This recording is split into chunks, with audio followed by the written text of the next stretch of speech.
ಈ ವರ್ಷದ ಶ್ರೀಶಕೆ 1948 ಪರಾಭವನಾಮ ಸಂವತ್ಸರ.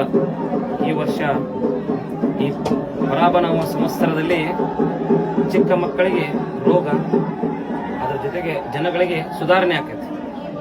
ಅಲ್ಲಲ್ಲಿ ಬರಗಾಲ ಐತಿ, ಜನರಿಗೆ ಪ್ರಜೆಗಳಿಗೆ ಕಲಹ ಐತಿ, ಅಗ್ನಿ ಅನಾಹುತಗಳಾದವು ಮಕ್ಕಳ್ರಿ ಅಂತ ಹೇಳಿ ಮತ್ತೆ ದೊಡ್ಡ ದುಃಖದ ಸುದ್ದಿ ಬಂದಿತ್ತನ್ನ ಅತಿ ಗಾಳಿ ಬೀಸುವುದರಿಂದ ಅಲ್ಲಲ್ಲಿ ಕಂಡು ಮಂಡಲಾಗುವಂತ ಸಾಧ್ಯತೆ ಐತಿ. ಪಾಪದ ಕೆಲಸ ಹೆಚ್ಚಾದಿತ್ತು, ಕಾಡು ಪ್ರಾಣಿಗಳಿಗೆ ತೊಂದರೆ ಆದಿತ್ತು, ಅಲ್ಲಲ್ಲಿ ರಾಜ ಪ್ರಜರಿಗೆ ಕಲಹ ಐತಿ.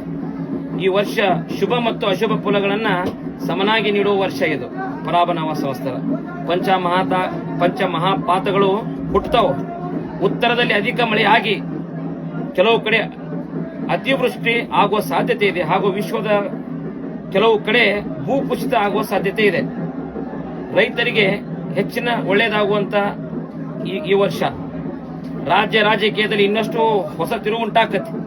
ಈ ವರ್ಷದ ದೇಶದ ಗಡಿಗಳಲ್ಲಿ ಆತಂಕದ ವಾತಾವರಣ ಮತ್ತು ಯುದ್ಧದ ಕಾರ್ಮೋಡ, ನೈಸರ್ಗಿಕ ವಿಕೋಪಗಳ ಹಾವಳಿ ಹೆಚ್ಚಾದಿತ್ತಂತೇಳಿ ಮುತ್ಯ.